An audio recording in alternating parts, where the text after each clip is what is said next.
Am I up? Every hour on the hour, when we listen and gain our knowledge and power, we turn to the no bullshit hour.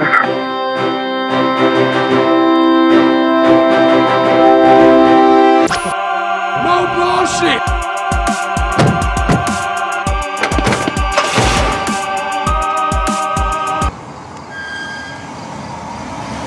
No bullshit.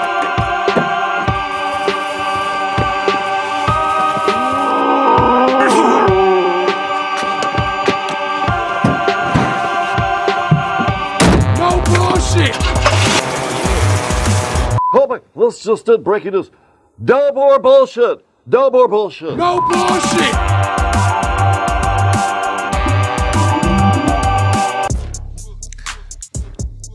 We've got breaking news.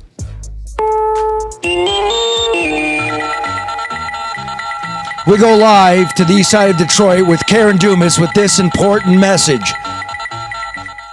The National Weather Service has issued a special weather statement for Wayne County. You're screwed. You're screwed. We got storms coming, Karen? They are here, Charlie. It's getting dark. I'm seeing people post on social media that their power is out. So it's the remix. Are you blowing up your kayak as we speak, Karen?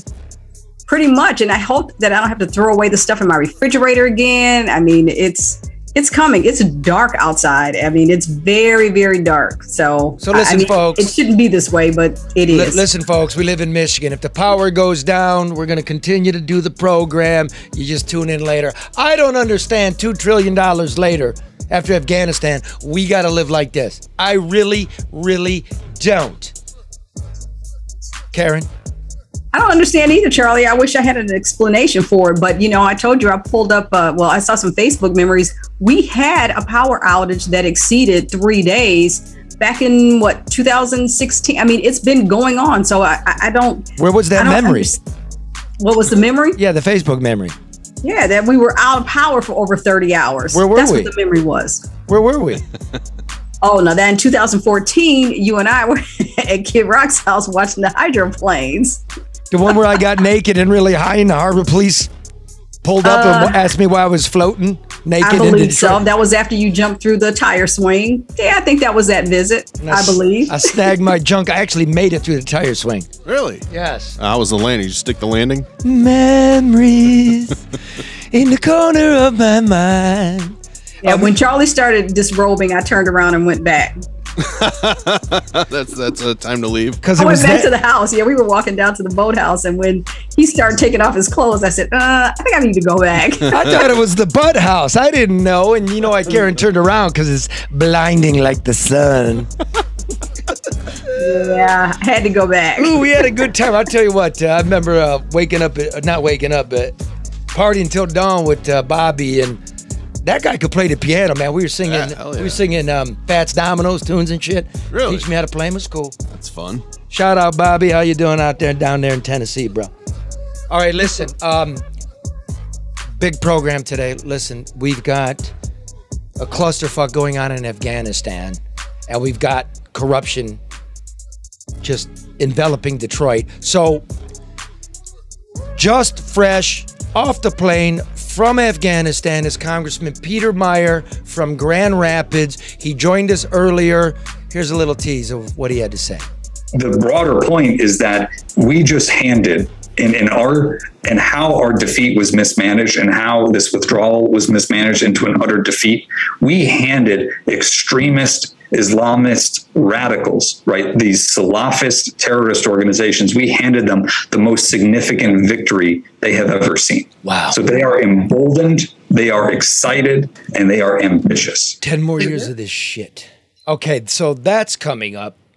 Also, as everybody knows, the FBI raided City Hall and the homes of 2 Detroit City Council people and their chiefs of staff, which makes 4 of these bozos in the last 4 months, which gives you some kind of indication, folks, about the culture in Detroit City Hall. We sent our special correspondent, comedian Detroit Red, to the porch of the humiliated and, how do I say? He's going to plead guilty. Yep. Yeah. Convicted. Well, not convicted. Asshole.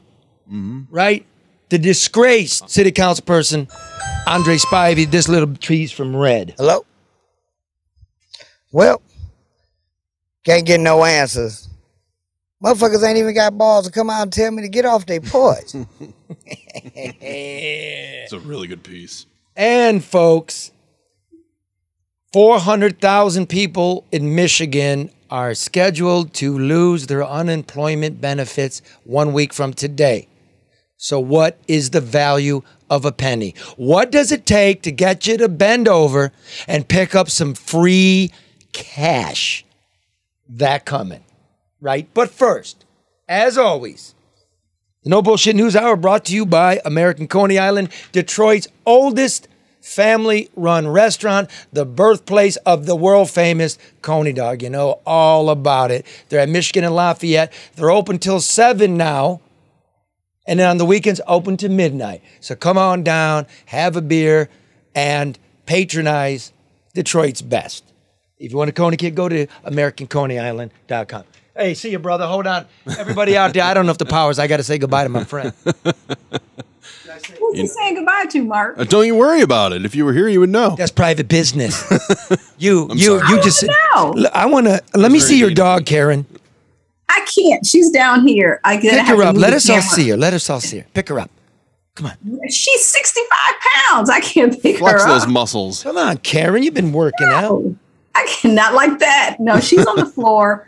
She likes to be in here under my desk when it starts to rain. So this is calming for her. Okay. I think it's my spirit, my energy, but it's calming for her. So she's fine. She's lying down and she's fine. Of course, it's your energy. Your energy's so good. You got creeps on the internet coming at you. Just listen, Karen's not dating you. She's not going to have a cup of coffee with you. She's not doing any of that. So stop it. I think it was like that, Charlie. I think that people want to connect, and I told they want to connect, baby. It's the Vegas guy, and he wants to. I told him we were going to have a meet and greet because he just wants to connect. But I met a nice young lady yesterday at. Wait a minute! You just said Vegas guy, connect and meet. Yeah, those are all red flags. Yeah, right there. M-E-E-T, not M-E-A-T. Oh, okay. The meat is on fire. Okay, look, let's stop. These are our listeners, Charlie. That's fine. Okay, just don't be creeps. They're not creeps. Nobody's a creep, Charlie. They're not. I mean, everybody. I'm just trying to look out for you, my friend. If anybody's being creepy, you let me know. I'm good. We're not going to have any problems. So, no, it's okay. Oh, and Karen's husband got really big muscles. And I'm never alone. So I'm good, Charlie. Exactly. Nobody's doing anything. And everybody knows Karen packs. Yeah, I was just going to say that. She's Karen. Everybody knows it. It's right over my shoulder here, right behind me. What do you expect to be happening? Who knows? Keep one on every floor. So, okay, look, let's segue. It's not an easy segue. The world is a mess. Afghanistan's on fire. We've got civil war going on there. We've got 13 United States military personnel who lost their lives. I'd like to just take a second. The second deadliest day in the 20 years we've been in Afghanistan. This thing is crazy. Michigan's own Congressman Peter Meijer, from a Republican from Grand Rapids, and a Democrat from Massachusetts. What's his name again? Moulton? Seth Moulton, yes. Right? Mm-hmm. Yeah. They went together on their own, unannounced, because they want to have a look at what's going on. They want to report back to you. So he's fresh off the plane. We recorded this earlier because, as you might imagine, he's really busy. He's on the Armed Services Committee. He's on Homeland Security. So he gave us the honor of giving us some of his time. I want to get right to that in a nonpartisan way. This is from the ground. Hey, Pete, I know you're super busy today. Weight of the world on you. Thanks for joining us. Thank you, Charlie. Where are you at right now? You look like you've been taken hostage by the Taliban, and this is like some kind of snuff film. What's going on there? What's behind you? It's just a map of Grand Rapids. I'm sitting at home in Grand Rapids. Just got back last night from the region. We're obviously at Kabul Airport, and then went off to Kuwait, Ali Asli Air Base, where we have some of the evacuation operations ongoing, and then Al Udeid in Qatar, where they have the largest processing facility for evacuees. Now, that's important to say. Look, 48 hours ago, you were in Kabul. Today, you had all kinds of vitriol coming out of the administration, the party leadership. You went with a Democrat from Massachusetts, Seth Moulton. The Department of Defense is ripping into you.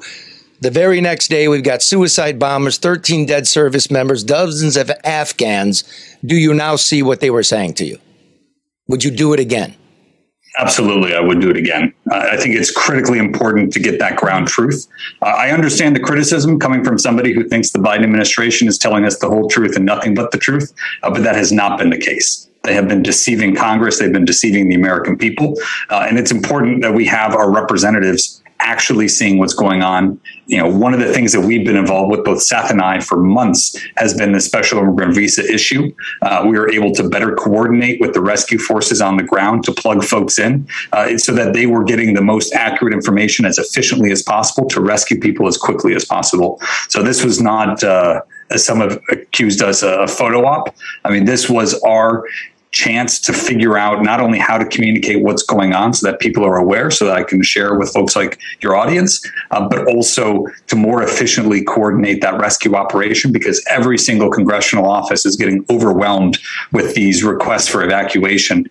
And we just simply do not have the time for inefficiencies or duplication right now. Now, that's a pretty heavy charge. You said the Biden administration is basically lying to Congress and lying to the American people. Tell me specifically how. Sure. The first lie was on how they were going to execute the withdrawal and some of the assumptions that underpinned it. I spent 2013 to 2015 in Afghanistan as a civilian conflict analyst for the aid community, living on the economy, no weapons, no armed guards, no armored vehicles. This is a conflict I understand very well. And I had been in close discussions with the administration as this withdrawal was happening, and walked away feeling burned, feeling deceived, feeling like the assurances and the efforts that I understood were being undertaken were simply mismanaged. That's the only way that we could have gotten to this point. And then you have the more clear deceptions. President Biden saying there's no more al-Qaeda in Afghanistan. The White House press secretary saying that the idea that Americans were stranded was inaccurate, when all congressional offices were getting feedback from Americans who were stranded.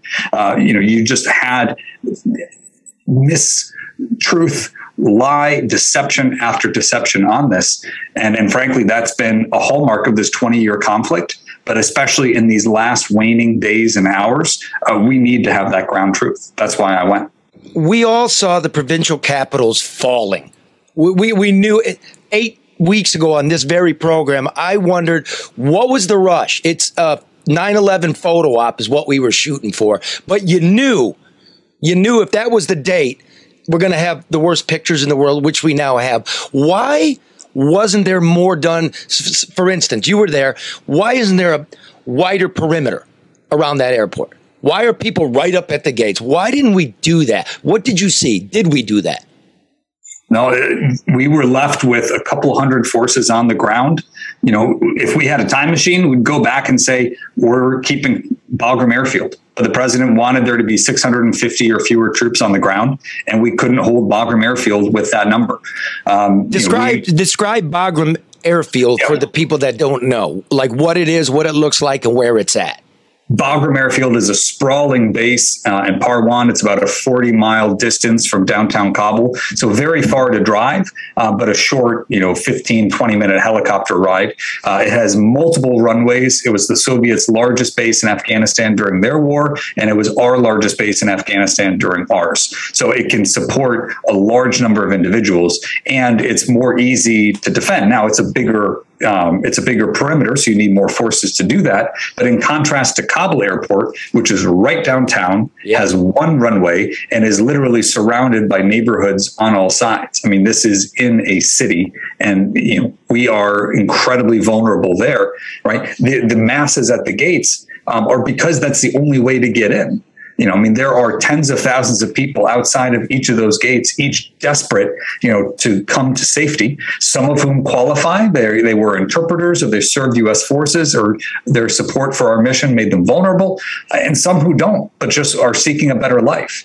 I mean, this is the impossible situation we have put our forces in Afghanistan, and it should have never come to this, and it would not have come to this were it not for the botched execution of this withdrawal by President Biden. And how do you feel now? Okay, everybody's at the gates. We're trying to get people through, and we're actually giving the Taliban a list of people that we want escorted into the airport. Yeah. Well, what does that mean? What if we don't get them out? What happens to those people? Simple English. It's a world turned upside down. Now, what happens is, you will have a location that will be agreed upon with the U.S. and the Taliban, and the U.S. will say, here are the people who are coming to that location, and the Taliban will literally, like they're outside, like they're a bouncer at a club, they'll be checking off people who are on the list and letting them in. I mean, it is bizarre. It is a world turned upside down. Pete, do you believe that they're going to let them in? And besides, we have to let them in besides.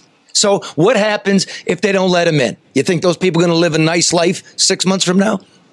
No, I mean, that's the challenge, right? I mean, the reality is we don't have another choice. They're going to get killed. They're going to get murdered.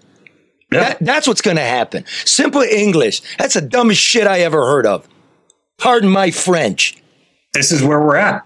Right. And that just absurd reality is not lost on anyone. You have commanders on the ground. You have troops who are there who have spent most of their career hunting down and killing or capturing members of the Taliban. And now they're sitting across from them at a table, deconflicting operations and coordinating security. It is the strangest thing that you could imagine. It's the strangest thing that any of them could imagine. I mean, this is where we are. This is the circumstance we found ourselves in. It is absolutely unacceptable. And it is entirely the fault of this botched execution of the withdrawal.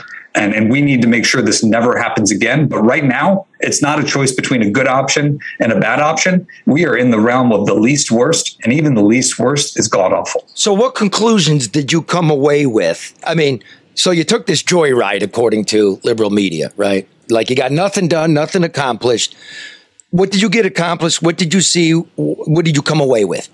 Yeah, we were able to directly plug in and make sure to prioritize and efficiently introduce, dozens, if not over 100, rescue operations or people who needed to be evacuated. We were able to take back and work with other members of Congress to more directly plug in their information so we could consolidate it. In the most efficient way possible. What are you telling them? What's your takeaway from your 24 hours? Oh, yeah. My takeaway is we have the best men and women on the world executing the most impossible mission that I think any members of the military have ever been handled. And they are doing it to the utmost ability, and they're making this country proud, that they should have never been in this position in the first place. That if we right now working with the Taliban is shameful, it's bizarre, it's embarrassing, and it's the only option that we have. Okay. So before you went, you were one of the guys saying we got to extend our time there to get everybody out. What do you say now, 48 hours later? I say now that if we engage in open warfare with the Taliban once again, we are going to lose dozens, if not hundreds, of additional Americans. We are in such a vulnerable position. We cannot afford that. And all those people who we're trying to get in will either not be able to get in or they'll die in the crossfire. Right? We retain the ability to kill the Taliban, but if we are doing that in an open urban conflict environment where we are sitting as vulnerable as we are as at that airport, it is going to be horror beyond imagination. So you now think we should honor the August 31st deadline? We should just get the hell out? We do not have a choice. I wish we had a choice. The choice right now is between sticking to that deadline, which, by the way, the Taliban were fine with September 11th. Sorry, the Taliban were fine with September 11th. It was President Biden who realized the optics weren't bad, moved it up to August 31st, and then the Taliban say, okay, that's the new date. Right? I mean, we cut in nearly half the amount of time we had to evacuate. It's really, I have to say this. Look, I was in Iraq. You were in Iraq. It's administration after administration, bureaucrat after bureaucrat. The people of the DOD, they're ridiculous. They're silly. Having said that, I don't know why we been there so long? Like, don't forget, Biden was the vice president for 8 years. So it's disingenuous of the man to say, Trump put me in this position. You can roll back anything you want, any executive order you want, right? In fact, you pushed it from May to August. You could have pushed it to February and got your shit together. You agree with that? Yep. No, and again, I supported the withdrawal, and this is the tension, right? It's the only way to go is the withdrawal. Nobody's arguing about the withdrawal. It's the manner in which we're doing it. And it's hard to imagine us having done it worse, right? I mean, the situation that we're in, the amount of lives that we lost on Thursday's attack, just the chaos and the pandemonium and the people that were stranded.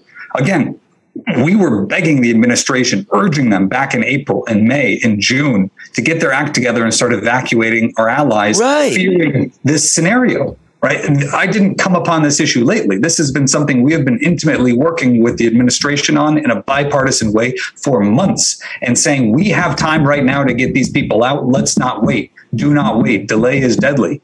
And the administration finally got into gear at the end of July, 2 weeks before the entire country fell. Going forward, you know, you have the 20th anniversary, September 11th. You hear all these names. I just think of regular citizens sitting here. You hear Taliban, Al Qaeda, ISIS, and ISIS-K. ISIS-K. It just strikes some fear as, oh my God, are we going to be attacked either here or abroad, or Americans? Should they be worried? And which group would you worry the most about? Who has the wherewithal and the money to pull off attacks? And this as well, before you answer it.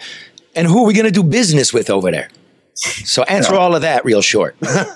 No, I mean, the weird, getting back to the Taliban, I mean, we had actually been working with them for years now on hunting down the Islamic State folks who were there. Now, a lot of these Islamic State members used to be part of the Taliban, got disaffected, started doing more extreme things. If you can imagine, there were groups that were more extreme than the Taliban, and the Taliban started to go after them. We were going after them and sometimes working together to go after them. So it is weird. It is bizarre. It's an enemy of my enemy situation. But the broader point is that we just handed and how our defeat was mismanaged and how this withdrawal was mismanaged into an utter defeat. We handed extremist Islamist radicals, right? These Salafist terrorist organizations, we handed them the most significant victory they have ever seen. Wow. So they are emboldened, they are excited, and they are ambitious. So we are, by every stretch of the imagination, entering a very dangerous period. If we had hoped to move past the war on terror, I think we just extended it for a decade, if not more. And it is incredibly frustrating that we are there right now. Sir, Peter Meijer, Republican from Grand Rapids, Michigan. You sit on the Homeland Security and Foreign Affairs committees. That's pretty heavy. Are you a freshman? You're a freshman? This is your first term. CIA Director William Burns held a secret meeting Monday in Kabul with the Taliban's de facto leader. So question, can you tell me how much money did we give them? Because I was in Iraq, you were in Iraq. I remember the shrink-wrapped tons of money that we were throwing out to tribal chieftains. How much money did we give this guy to cooperate with us? I hope we find out soon, and I hope we have a full accounting of what was said and what was done, what was offered, and what was gained. Right now, we have no idea. The next 20 days in Afghanistan will determine the next 20 years in that country. So this is an incredibly volatile time. We don't have a good understanding of where things are going, but by God, we need to have So you got it in your gut. You think in your gut we promised that, because they need money above all else. The Taliban needs money to float. Are we handing it to them? I think we have $9 billion in their currency reserves right now at the Fed. Right, we've frozen their assets. If they want to have an economy, they have to go through us. Oh. But don't they get a lot of money from illegal traffic, you know, guns and drugs?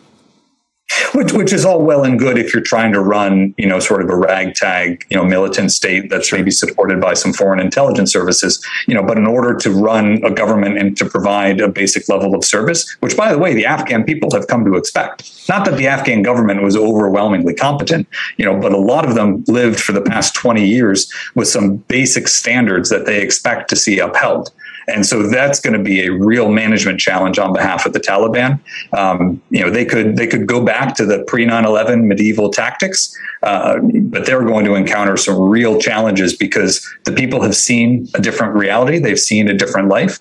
and they're not going to be satisfied or content or go willingly, back to the dark ages. Picking up on what Mark said, about arms smuggling, et cetera, how worried should we be about the equipment and the armaments that we're leaving behind, in my opinion?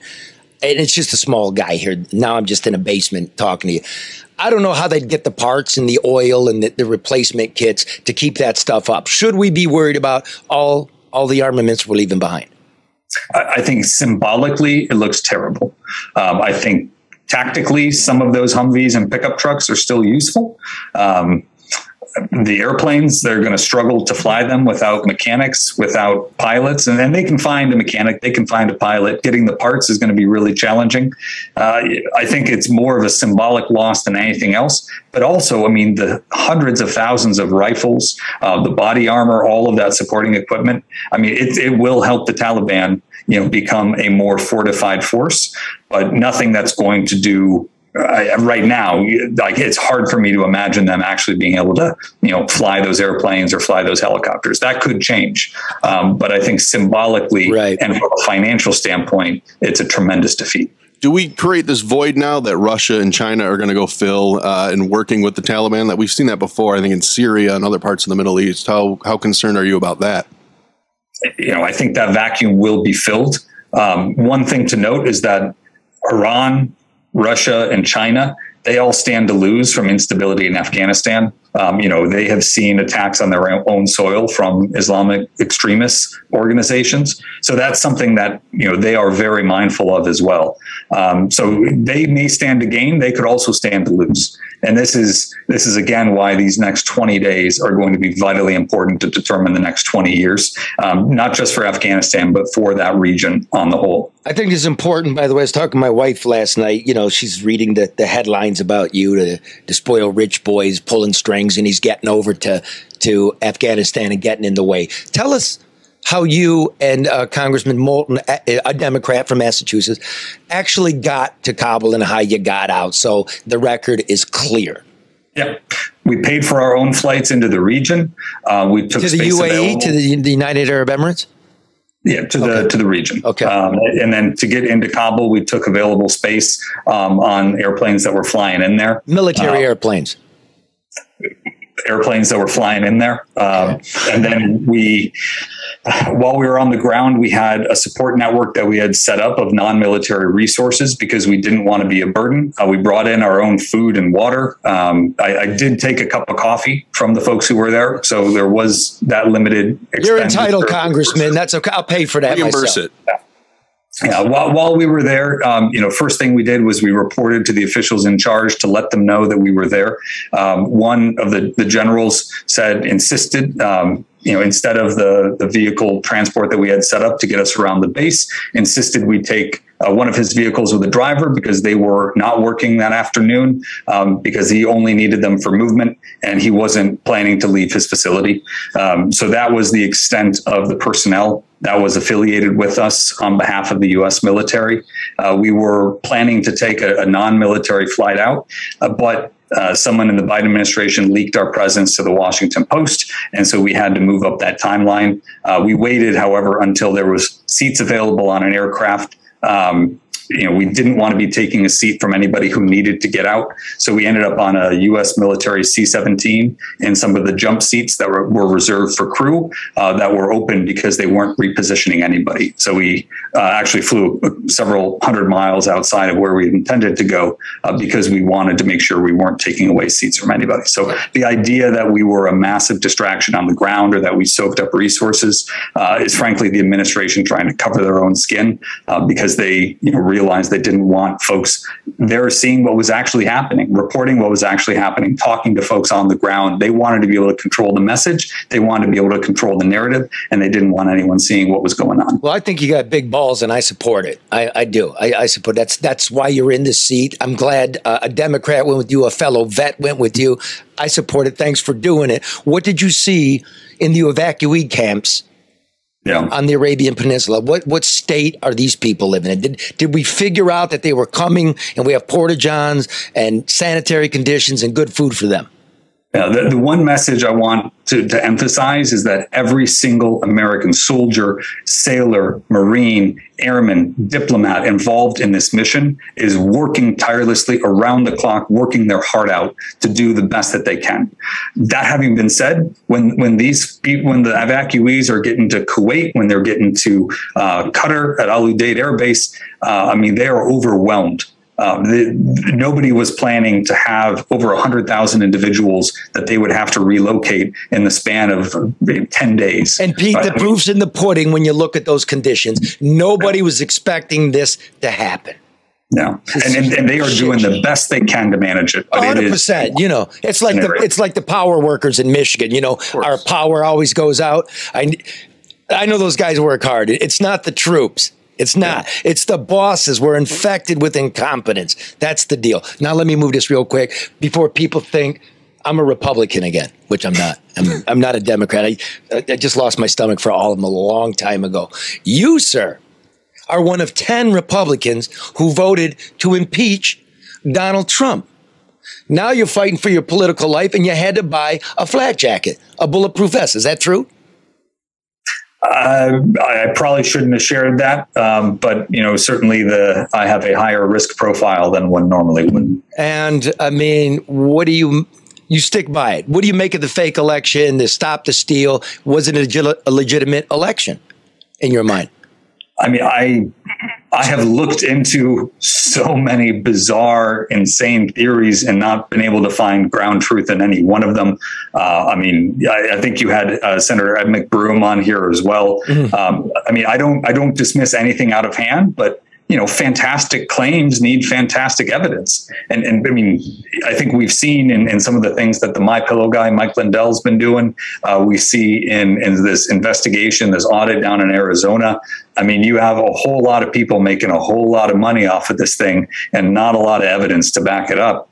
I had been talking with clerks. I've been talking with election security officials, especially being on Homeland Security, wanting to again, just say, hey, help me understand this issue, and chase down any number of wild leads. The reality is that there's no there. There are procedures we should modify. The Secretary of State should not have sent out unsolicited absentee ballot applications. Like, there are process and procedural things that need to be corrected. But the idea that the November 3rd election was a landslide victory for Donald Trump that was stolen, there was zero evidence behind that. And there are people who believe it and are willing to put their lives on the line for it. And that is terrifying. You are an endangered species, bro. You're sort of like a moderate guy talking sense. Stop being so smart. Yeah, we got to get him off. This isn't good for ratings. So I just don't want to be a hypocrite. I mean, I grew up watching, Jon Stewart on The Daily Show, and you'd have a Democrat arguing one thing under a Republican president, or a Republican arguing one thing under a Democratic president, and then arguing the exact opposite as soon as the presidency changed. So why did you vote to impeach Trump? It could have been just easy not to vote to impeach him. Why did you do it? What in your gut made you do it? I couldn't take a coward's way out. Right. I read those articles. He was guilty under those articles, as best as I could judge it. Guilty of what? For our people, regular people listening to this, what was Trump guilty of in your mind? Guilty of incitement, without two things, right? Without one, that November 3rd was a landslide victory that was stolen. And without two, January 6th is a day to stop that steal. You do not have those crowds at the Capitol. You do not have the Capitol getting overrun, and you do not have people dying in the process. And political violence is a line that we absolutely cannot cross. And we did not see the leadership from the president that we needed to. Is that an impeachable offense? Because I don't think I heard Trump tell the people to overrun the Capitol. I think I heard Giuliani say it. I just heard Trump say, walk on up there. I mean, if you believe that President Trump has no responsibility or no bearing on the events that unfolded, that he encouraged, and that as they unfolded, he was silent about, while the number 2, 3, and 4 in the presidential line of succession were all under assault. I mean, it was a day that could have, and frankly is shocking that it wasn't worse. It is a miracle that only one individual was shot and killed that day.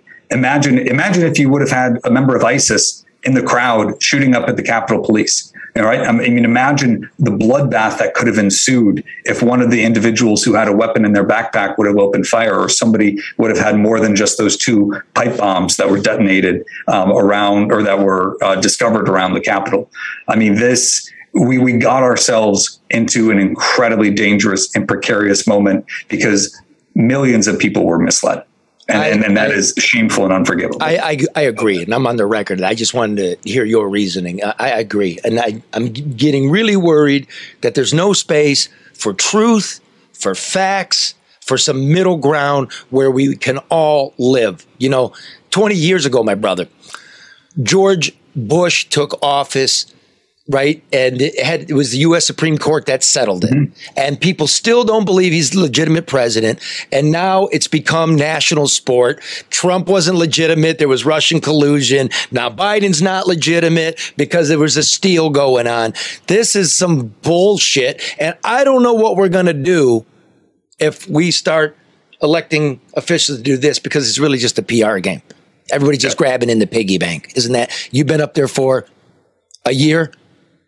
Right? No, almost two. It's all, the political parties to me it's like a frat house and a sorority, and they're just playing games, because what it ultimately is about is getting contracts and jobs for your nieces and nephews. Is that what you're seeing in Washington? I wish it was that well intentioned. I think it's a lot of people struggling to figure out how they, kind of stay politically alive from moment to moment. I mean, the great example here is I have friends who voted to overturn the election. They voted to object, and now they are getting railed on by people who say, well, what else are you doing? Biden's illegitimate. You need to reinstall Trump, right? And this is the problem. If you're just straightforward and honest, then you don't have to do this tap dance. You might piss people off, but at least they know where you stand. And my friends who kind of winked and nodded and tap danced along with the belief that the election was a landslide victory that was stolen, right? They can never satisfy those individuals who believe that.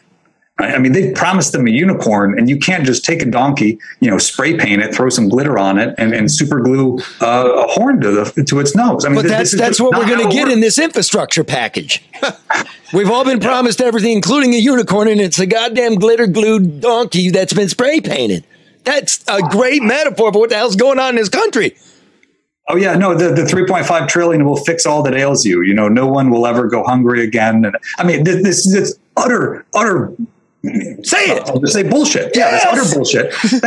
That the government can solve every single problem, right? If you believe that government can solve the housing crisis, then go ahead and commit to living in public housing and see how that is, right? The government can provide a basic bare net to try to catch people.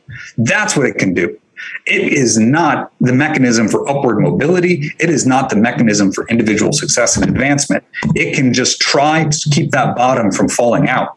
But this idea that we need to have a centrally planned everything, find me one nation or one historical example where that has led to an overwhelming improvement in the quality of life in solving those problems. The Soviet Union? Yeah, that worked out great. Well, I mean, and that's the thing, right? But for a while. We've been claiming socialism and communism, for decades now. And then when you're actually presented with legitimate, unabashed socialist policies, like we no longer have the vocabulary. Well, here's the thing. Here's why the Soviet Union fell. They were printing money. That's what we're doing. We're feeding ourselves with our kids' bread, our grandkids' bread. This is not sustainable.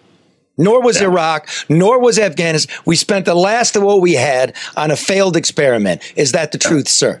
It is, and I apologize. I got to run, Charlie. I had a hard stop at 11:30, and I'm well past it here, my brother. Okay. By the way, nice jacket. I have if you need to know how to tie an ascot, I can come on over there and help you. Thank you, brother, and do the people's business. Thanks for your service. Thank you. Godspeed, Karen. Yes. What's your thoughts on that? Politics. Let me just say that. I mean, I applaud the fact that, while some people may think that, he's going on both sides and switching, I mean, people have to see things for what they are. I mean, it's not about the person. It should be about progress. And I think we get caught up on the party and who's behind it. People should be able to change their mind and change their position regardless of their political party. So to that end, I applaud it. But it's just, politics is just an endless cycle of inefficiencies at every level. I don't care what the intent is behind it. I do know that people are very disappointed with Joe Biden, and the only thing that's making them hold on to him is that they feel Kamala Harris is going to be worse. I mean, people were so anti-Trump that they wanted to put Joe Biden in. You know, they were hanging on to Kamala Harris because one day she's black, one day she's Asian. I mean, she's the cultural chameleon that appealed to so many people, but nobody ever took a look at who they were and their records and, you know, how that would translate into effective leadership at the federal level. And I think now that a lot of people are disappointed. So we get what we vote for. Don't you think it's funny, weird, odd, that is all this stuff's going on in Kabul, Afghanistan, and people are comparing it to the withdrawal from Saigon, that Harris is actually in Vietnam, tweeting away? It's not lost on. Unfortunate, yeah. And you know, it's not lost on you, Charlie. I don't think anybody else. People don't take time. They don't pay attention. They don't connect the dots. They don't do their homework. They don't look at who these people were, what they did, where they are, the relevance of it. I mean, we just go from thing to thing, soundbite to soundbite. And, you know, we get dragged along. I mean, look at Joe Biden's press conference that, you know, you referenced, and, you know, the question that he was instructed to take. I mean, wait, go slow there, because that really wound me wrong, which is after he gave his comments and didn't really even address how many troops had died, he said he was instructed to take questions from particular pet reporters in this particular order, which is a real and true reporter. I'm not playing that fucking game. That's 1984. Like, you got to know out there, I'm working, Karen, Mark, we're working for you. And you can attack us as whatever you think we are. We're just for you. That's all we're trying to do. I'm not going to play a game with anyone. And you know, you saw from there, he gave us his time. That guy's busy. We do our work. We don't just sit here and comment on things going around the world. We try to be involved with it. And I got to tell you, speaking of doing the work, how often do you see a politician here just bloviating, just, you know, talking about something? He actually went there and did something. And much that's to his admirable. Both him and his much to the damage of his career. Like, look, you're left, you're right, you're the middle. That guy seems to be left and right and in the middle, in a sense, right? Look, it doesn't do him any good to vote to impeach Trump. He could have just hid, but he didn't think it to be right, right? Well, Charlie, people have to understand too, right and wrong exist on both sides of the aisle. People want to be adamant so strongly for the people that they like or the parties that they identify with that they ignore things when they don't fit or feel right. It's like, no, you know, they're so blinded by the person and the party. I mean, you got to look at things for what they are and not just how they impact you, but how they impact everybody. I mean, what's the collective good of what's happening or what's not happening? Yeah. I mean, that's it. I mean, call them out, right? We're Americans. Call them out. You work for us. Look, and ultimately this is about us. And we're no fortunate sons who died at those gates yesterday, right? It was our people. And I'm trying to look out for them. He went, I went, a lot of people I know went to fill you in. So all we've been doing for many weeks now is trying to remember what happened 20 years ago. And this is about people. This is a memory I had.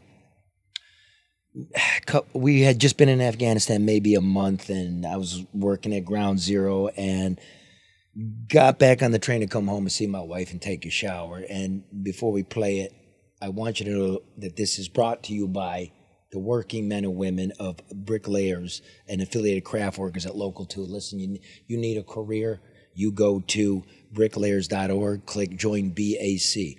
It's good pay, a real pension plan that won't run out, health benefits, and they'll pay you to train working men and women, a real career. Skilled travel trades are at the need for them at all-time high. Yeah. So those unemployment benefits run out in a week, folks. That's when it starts in Michigan.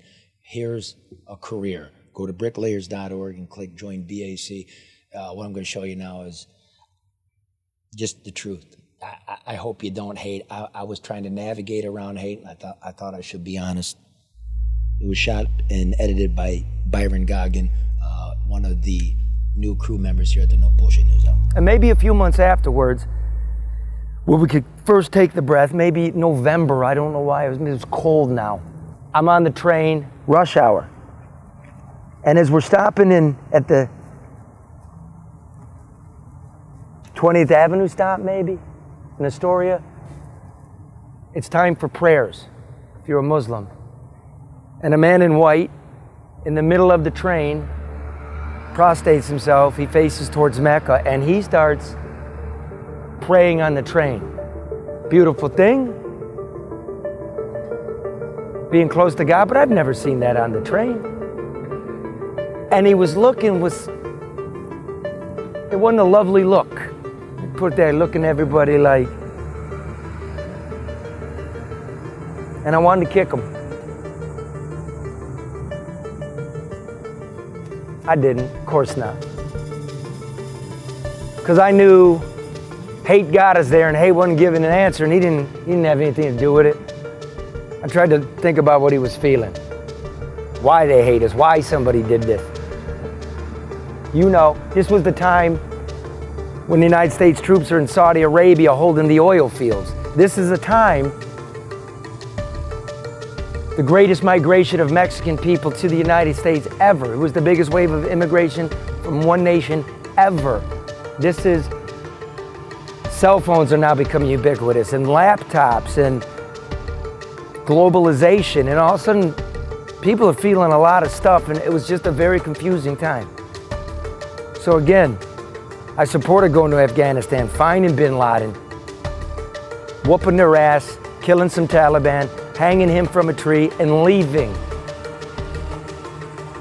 20 years later, we still haven't left. And then we're at ground zero, and we're hearing this, I believe, I either heard it in a truck, or they were broadcasting at ground zero, Bush's speech about the axis of evil. Iraq, Iran, North Korea, and I remember looking at a prominent Teamster and some official from the Port Authority, and we're like, what the fuck is that? And then I started getting afraid. And now it's 20 years later. Please never forget, these 20 years may be the most consequential times in maybe human history. Globalization, digitization, right? Yeah. War. I don't know. We're living in a very important time. Try to find some middle. That's all I got to say about that. Now, I want to get to what's going on in Detroit. The feds are all over the place for that. I want to let you know that No Bullshit News Hour is brought to you by Hall Financial, which closes the majority of their loans in 8 business days or fewer. It's a great time to finance. Interest rates are still at all-time lows. There's now housing stock. Now you can buy. You can still get a good price for your home. You can still refinance. Winter's coming. Get the roof fixed. Nothing worse than a leaky roof, right? You get service. That's why Hall Financial has 4,000 5-star reviews.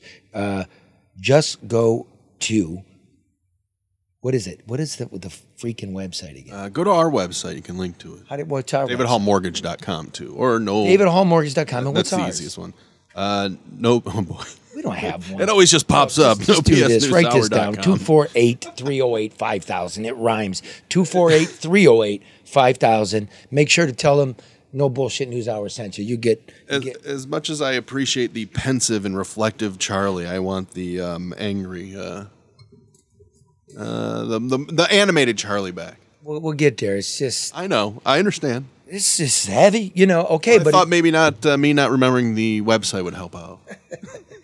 Play me some new Luke Nowacki music. Hey, that'll bring it. That always gives me a good night. There it is. Video to accompany it. There it is. Aaron. Listen, overreaction, underreaction. You can't get no action, can't get no satisfaction. Any of that shit happen to you, call Luke Nowacki at Pinnacle Wealth, 248-663-4748. Rational, financial advice. That's what I put all together with Nowacki. Smart. Money.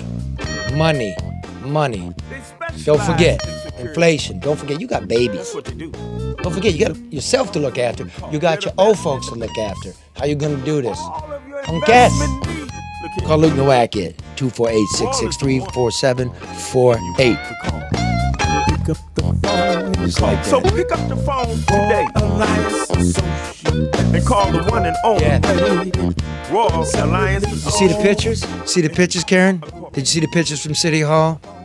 Yes, of course I did. How could you not? They were, around. I saw them. I was disappointed, though, Charlie, that it wasn't the lead story on any of the local stations. I was watching, maybe they did it earlier, but it was really kind of buried, and then it was quick. And I'm thinking, like, this is, pretty important, pretty significant. We're between a primary and a general election. The feds, are investigating or gathering information or evidence. It's like, I thought it was a little more important than maybe like a storage facility losing the key to somebody. It was some crazy stuff that day. I've never seen, look, I was there when they raided John Gotti Jr.'s house, right? The Bergen Hunt Fish Club. I've never seen so many federal agents. What they did, what was it? I lose track of days now. Was it Wednesday? I think so. It was Wednesday. It was Wednesday. 100%, yep. I run down there. They got City Hall cordoned off. Yeah. They've got the blocks of the homes of City Council member Scott Benson and City Council member Janae Ayers. They got the whole block zippered off. I've never seen so many federal agents. Like Karen said, it's 10 weeks out from a municipal election.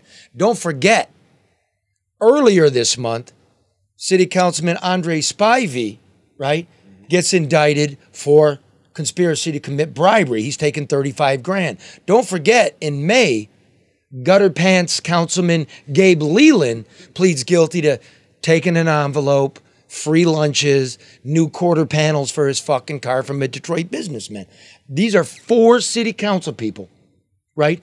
What you should know about these 4 are they're Mayor Mike Duggan's voting bloc, his most dependable voting bloc. You want stuff done on demo, you want stuff done on towing, you want stuff done on weed, you want stuff done on billboards.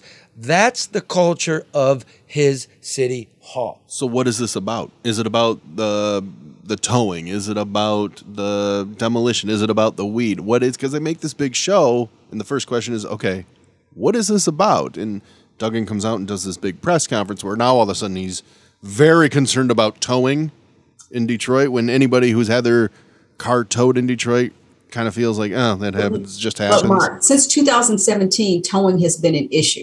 And so if towing were an issue, you should be responsible and not reactive. And that's what that was. So, there's a group of, and I think it's the Detroit Towing Association. I think there are 9 companies that have been trying to work to help reform, the towing ordinances. I know Scott Benson pushed back hard on Council President Brenda Jones, wouldn't even let it get through committee, which now when you look back at it, it's like, that's kind of interesting. Think that Gabe Leland, who was his girlfriend at last year at the time, it was Jennifer Fiore. I mean, start connecting. Jasper Fiore, the titan of towing, who went away for 2 years, right? They had him up on a wire, right? Janae Ayers was mentioned on the wire. They're going to buy her some billboards.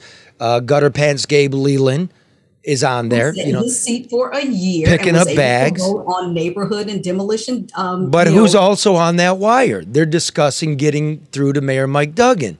They're discussing going and having a drink with former Chief of Police James Craig.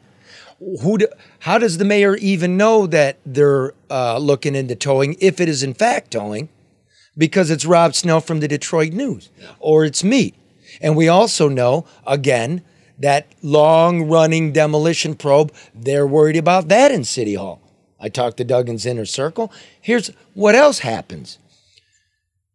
The cabinet meeting is conducted every Wednesday. That Wednesday, I'm told by people in the cabinet meeting, everybody's phones start pinging. It's a news alert. The council people's homes are getting raided, and they're all learning about it on the phone. They conduct a meeting. The meeting comes to a conclusion. The cabinet members get in the elevator. They go down to the ground floor. The doors open up. Surprise. Only then do they see a buzzing hive of G-men, and they're realizing they just got raided. Yep. The fact of the matter is, so much bullshit's been going on in this town, as we've been telling you. Ours is the lead story. Again, the feds are still looking at that dirt. I don't know. The top guy never goes down. Never goes down. Kwame Kilpatrick went down because he was so stupid about it. He's talking on The Wire about it. Yeah, a little sloppy. Mm-hmm. Right? But the fact is, this whole era, you're now seeing it. The city council is dead. Duggan came out and said, what? I want to reimagine towing, right, Karen? Well, wait a minute. The fucking deputy chief under you, Mike, went to prison on these towing contracts. Went to prison for a year.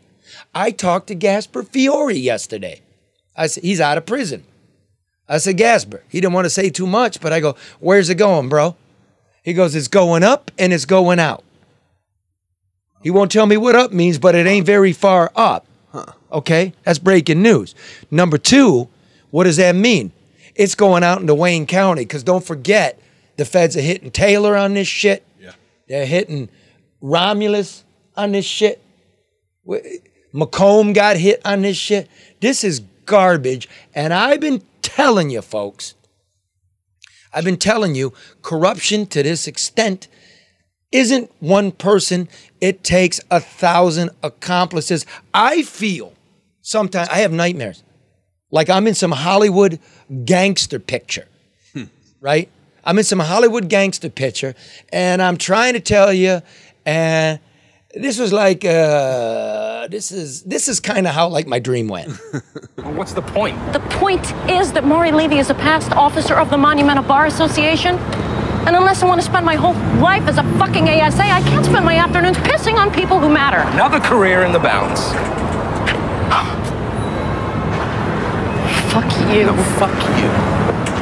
If only half you motherfuckers in the state's attorney's office didn't want to be judges, didn't want to be partners in some downtown law firm, if half of you had the fucking balls to follow through, you know what would happen?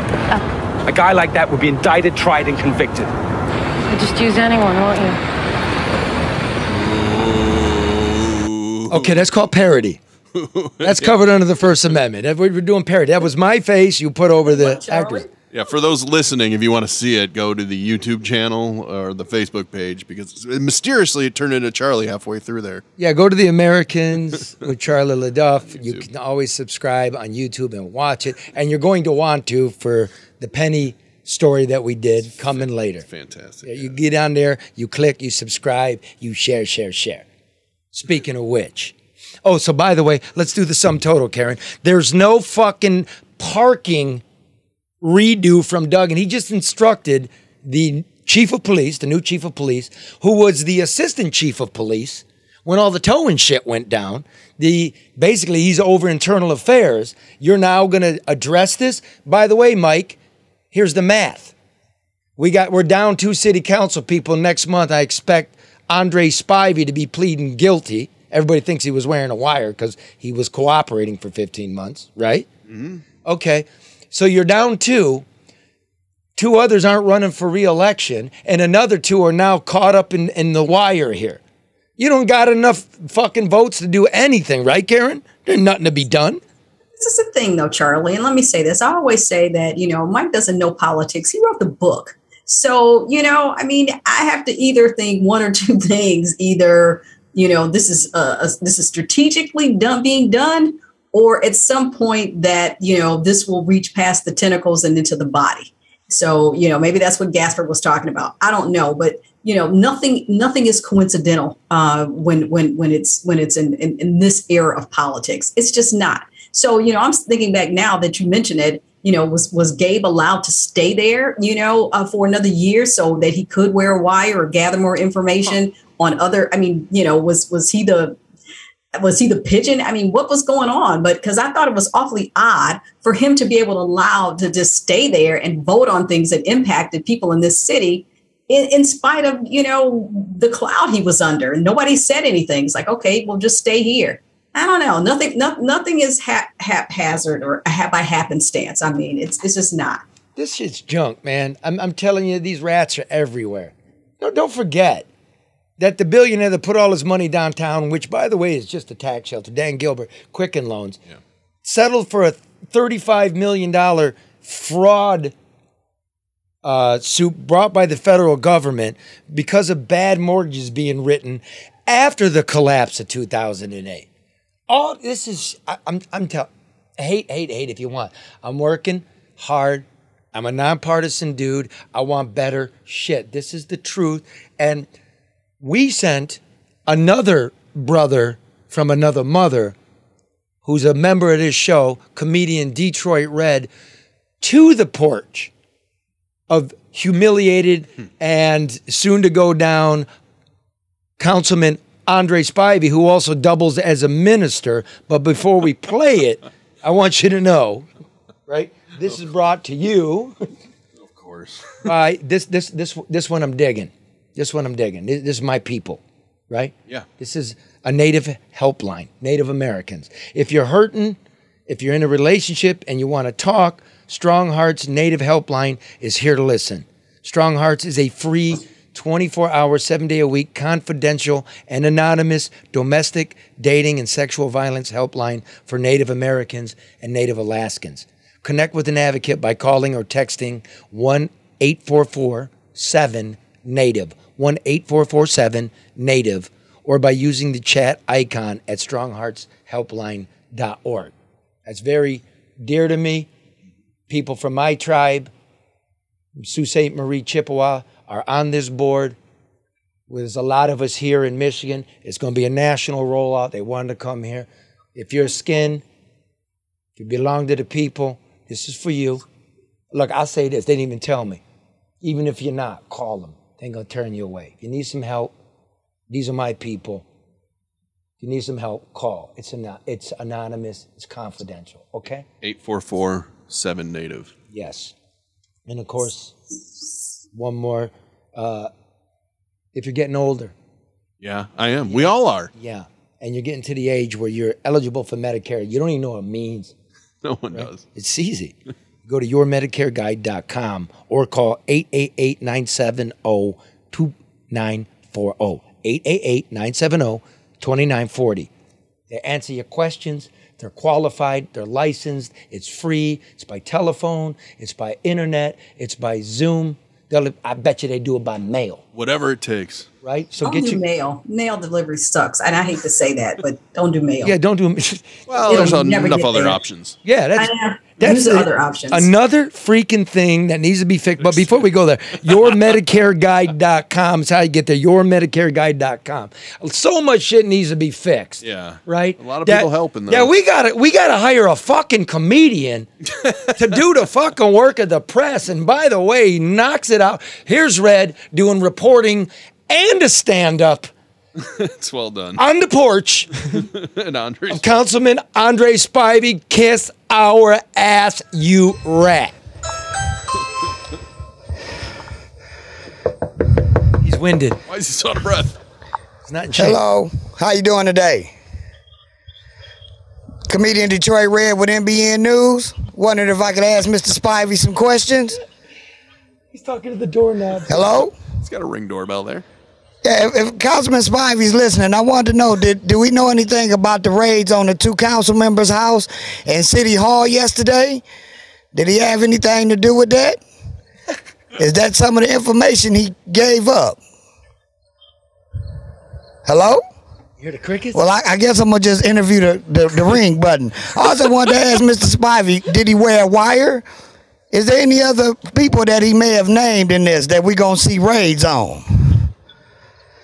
Did he give any information on Ayers and Benson? Did he give any information on Mayor Duggan? Will we be seeing a raid on Mayor Duggan associated with his cooperation with the FBI in the last year? I guess they on the ring button, but they ain't answering none of the questions. Hello? Okay, I think we just lost connection.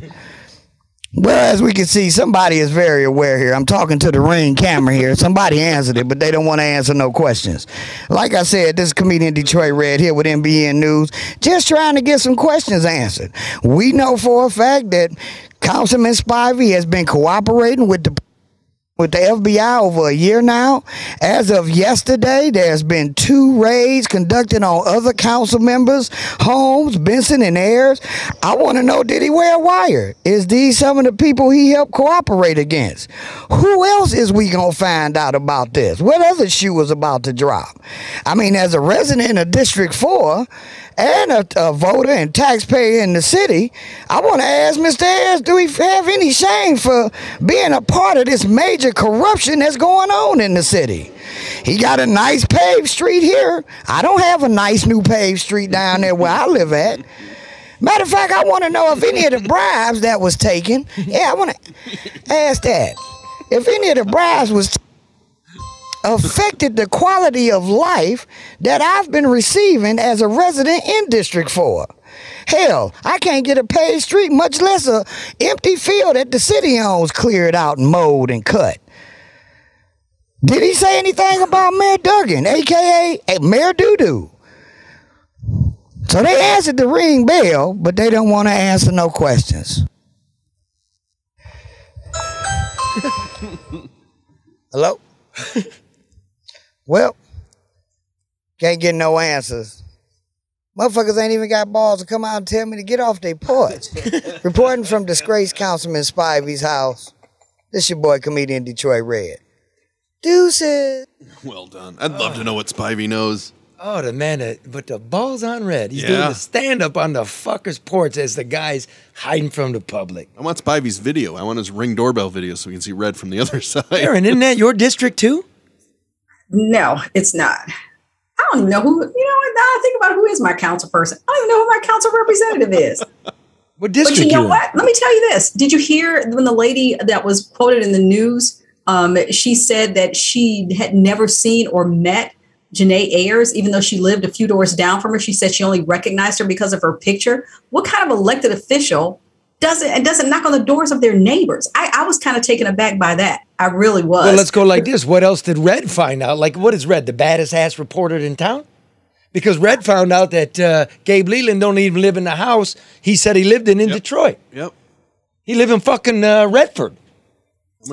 But we found that out about council people before, Charlie. And the thing about it is that, what does this mean to Detroiters, the electorate? I mean, to people that are going, I hope, to vote. Like, does it matter? Last night they asked on Let It Rip, like, what will it mean for them as candidates? And the reality is that I'm not so sure that it's going to mean anything. Let me put this in perspective, okay? Okay. So you talk about the city council. It's been a laughingstock for 20 years.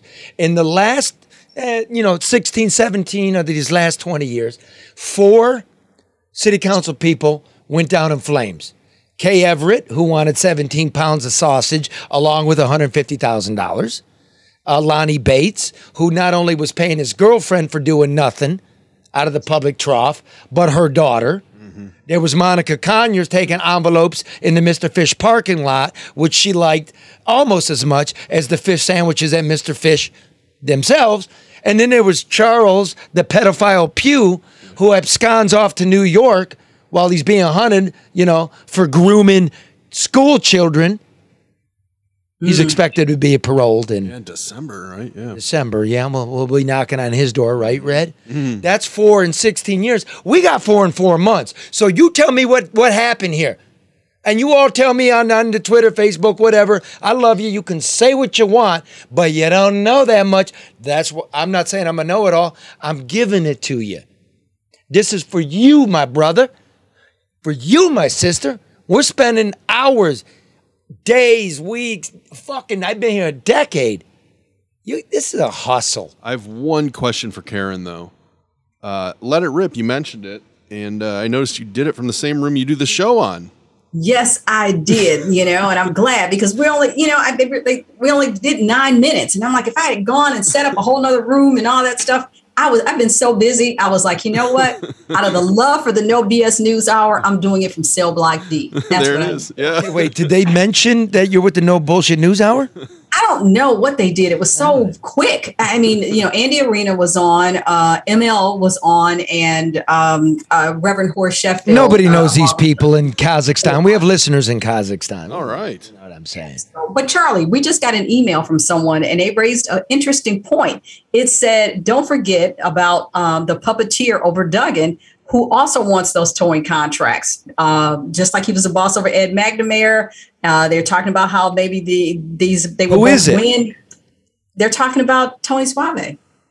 Hey, Tony, how you doing, Tony?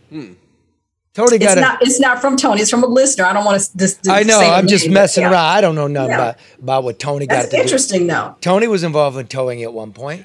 Yeah. I mean, here we go, folks. Wow. Oh, by the way, again, if those, I don't know what the Treasury Department's going to do, but y'all better come with cleaning up those poison holes. You better come with that, because I will show up in Washington. I know the game now. And don't you think it's interesting? Biden's in the White House. Duggan was one of the first guys in the country to endorse him, right? And the feds are still coming. You ain't stopping this, dude. Wow. You ain't stopping this. Good. Now listen. Here's what we got to do here. See, we did it. Let me write this off here. Okay, we did Afghanistan. Got a we did whiteboard. City Hall, and we're now going to the economy. Here's the deal, folks. My Michiganian pals, it's Michiganian. That's how they call it in the federal documents. It's always been this way till Snyder and Whitmer decided they're going to change it. We're Michiganians. That's the way it's always been, and that's the way it's going to be. And 400,000 of you will not be getting that unemployment beginning end of next week. Yep. 1 week left. 1 week. Your governor's on TikTok. Oh, yeah. Way to go. Very disappointing. You're on notice. You're all on notice. James Craig's on notice. Gretchen Whitmer's on notice. The Republicans are on notice. The Democrats are on notice. The school unions are on notice. The police department brass is on notice. Y'all on notice. You're on notice. We're here. We're working. We're working. But this piece here is the value of a penny, of a dollar, of $5. What does it take anymore for anybody to bend over and work for a living? Again, shot by Byron Goggin. Detroit, comeback city, high noon, lunchtime. Not really a lot of people, but I know the economy's got you down. What's inflation doing? What happens when the government checks run out at the end of the month? What is even the value of a penny? Do you notice you go to the gas station and everybody leaves them there? How are you? So what does it take in America to actually bend over and work for a living? Do we have work ethic? Would it take 1 penny to get you to bend over? Let's find out. Here we go. And there they go. Old Abraham. No. Well, not 1 penny. Of course, inflation's at a 20-year high, so why don't we make it 10? 10 pennies. Nothing. There's 10 pennies laying there, gentlemen. Anybody want to stop and get that? No takers. How about 60 cents? Walking right over it. Not 50 cents. He's walking right over it. It's a disrespect to the USA. Just walking all over money. Looks like we're going to have to up the ante. 100. So she looked, well, I guess $1's not enough to get yourself a new tattoo. How about 200?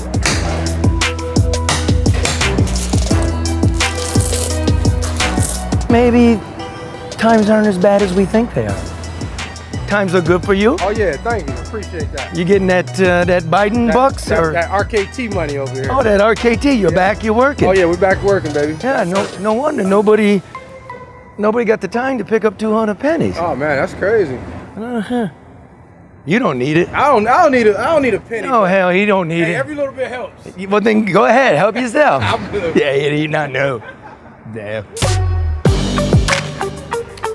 That lady just stepped around those things like they were kryptonite. Certainly the man knows the value of a penny. I think you just got your answer. He does know the value of a penny.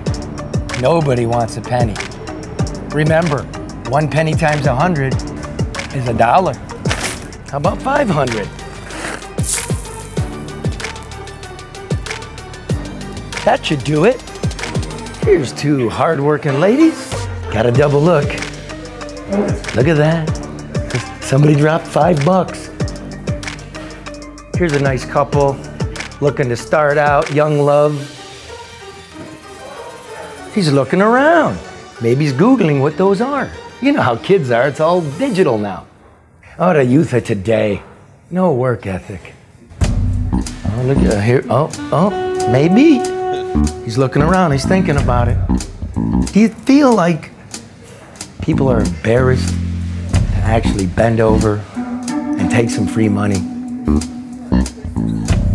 I'll tell you what, not if Uncle Sam's sending it to you in a check. Go ahead, if you want those, you can have them. Well, they don't make enough sense. A freaking comedian out here. That don't make enough sense.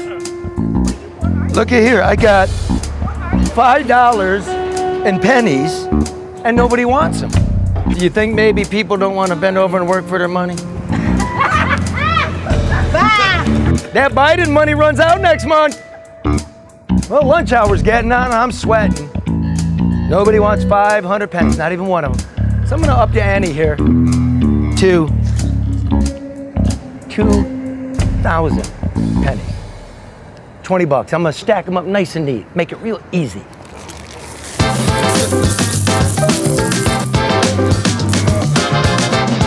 $20. Here we go. 20 freaking dollars. That'll get you a 12-pack of good beer, a case of bad beer. That'll get you 2 packs of cigarettes and a tall boy for the kid's future. Oh, he's marbling at it. He marbles at it. This one, hey, get the rest of it. It's a fucking tourist attraction. Pick it up, America. Do some work. I'd rather just give it to you than give it to Uncle Sam, divided up with some bureaucrats, some crappy contracts, bad schools. I'd rather just put it in your pocket if you'd only bend over. You're used to leftovers and trash and shit laying on the sidewalk? Yes, sir. Because you're a sanitation man. Yes, sir. How come nobody will pick up $25 in free money? Because it's a penny. They don't know how much is a penny worth. Yeah, but when you put like 2,500 together, you got money. That's a goddamn crate of beer. Yes, sir, it is. Ain't nobody want to do the work, do they? Yes, sir. Nobody want to work in this country. Look at here. Oh, maybe. He's looking around. He's thinking about it. He can't bend over. The cane. How you doing? Wait, come on, wait. Good Samaritans. Let's hook him up. There's more. I'm not good with lifting anymore. Yeah, you're broken up. My back, and I got titanium in my right leg. I'm not above getting these pennies. I get them all. You know how much is there? I pay about $6, $7. $30. $30? You know, you're the only man to stop and pick this up. The last hard-working men in Detroit. I put down 3,000 pennies and everybody just walked right by. Can you believe that? All day.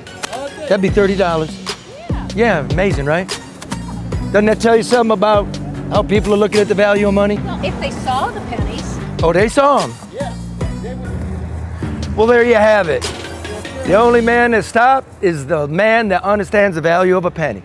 But what did we learn here today? There's money there if you'll only look for it. And when you find it, there's no other way to get it but to work for it. Or ask some other guys to work for it for you. That's called the boss. That's compliments of American Coney Island and the No Bullshit News Hour. How are you? You all right? Yes, I am. Oh, that's great. 3,000 pennies, you motherfuckers. Charlie, you got to remember, Detroit is so gentrified, they probably thought it was an art installation. That's where everybody's talking like, oh my God, it's art. And you kept saying one thing. People get tired of getting screwed because every time they bend over, that's what happens. That's a great piece, man. That was great. And that piece could not have been brought to you without the help of ADR Consultants, the one you call when you need to get something done. Y'all broken down and homeless, can't bend over? Yeah. Can't pick it up? Yeah, I don't. What do you call? Who? ADR. Hey, the trash ain't getting picked up. The municipality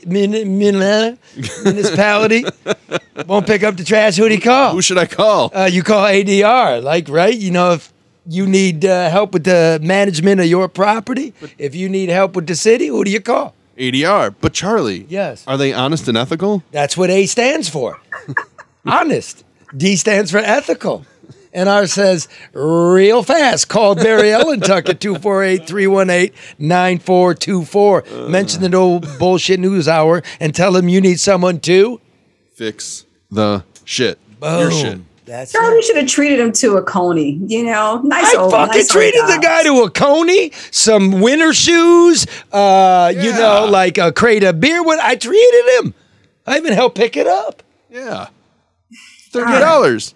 I can't even expense You know, it. there used to be a guy on our block when I was growing up, and he would always throw change. It was an old white guy, you know, and every time he walked down the street, he would throw change. And I was vehemently forbidden from ever bending down, picking up that. My mother said, don't you ever reach down, and because kids would all dash and he'd walk and throw. That just reminded me of that. So, well, anyway. why did your mom forbid you? Was the guy grooming you, or No, he wasn't. She was just saying, like, no, you don't reach down and pick up something somebody threw. I mean, the way he would do it, you know, and I don't think he meant it maliciously, but as far as my mother was concerned, that wasn't something that, you know, I was supposed to do. I don't know, but appearances. Never make it look like you're in need. Yep. Well, you know, I wasn't, but I mean, you know, I wasn't going to reach down and pick up money that some guy was walking down the street throwing. I don't know. That just reminded me of that. And I know it had nothing to do with it. So forget it. Let's keep going. I'm sorry. No, that's the heart of it. It just reminded me. Never be too proud. Like anytime, like you bend over and something of value goes in your pocket, it's worth it. Yeah, and I would do that. But just as a kid, you know, I mean, I think, you know, and you got to remember, my mother was older. I mean, we're coming out of a whole nother era, you know, and here's this white guy throwing this pocket, just throwing it, and the kids would all dash towards it. And it's like, no, you're not, you don't. So I don't know, whatever. Okay, let's go. I'm sorry. Never bend over and pick up Whitey's crumbs. Nope. Right? Am I right there? Was I? I don't know. I don't know if that was it or not. I just think I don't think it was a matter that he was white. I don't know what it was. It was just a matter of everybody scrambling for something that, you know, I mean, as a kid. Well, now it's like, hey, yeah, that guy's grooming. He's a pedophile. Don't do it. Right? I don't know. But I mean, hey, you know, in college, I used to take the thing out of the washer and pick it up because there was always change in there. I mean, I don't care about picking up change. If I see, you know, I mean, I will. Not 30 pennies, but yeah. Now, listen, if you want to see the video of that and you're actually listening, here's what I want you to do. I want you to go to YouTube, as we told you earlier, right? Where we're posting them now, right? It's the, just what do we put in there? Charlie LeDuff. The Americans with Charlie LeDuff. The Americans with Charlie LeDuff. All your good stuff's up there. The whole shows are, all the visuals are on there. All these little extra pieces with red, the pennies. We're moving. And soon, special surprise, here it comes in mid-September. We're going to 2 days a week. Breaking news. We're going to 2 days a week, and I think we're going to move this, Facebook people, to Thursdays. Sundays and Thursdays. Is that cool, Karen? Haven't talked to you about it yet. Sure. Okay. It's Thursdays. Sundays. That's the one day I try not to do anything, but okay. But that's the day we're going to, I think Mark and I were talking, we want to do a lunch day. Yeah. A round table. Yeah. A brunch at the Coney Island in the window, right? Little round table, and Thursdays. So get ready for it. It's coming. You see, we're a lot more visual now. We're really getting there. We're trying. We're in the loop, and we really appreciate you being with us. And we hope you got something out of it today. And we hope you come back next week. If you can't love one another, then don't. See you later, Karen. Message. And God bless all the troops everywhere around the world. Yeah.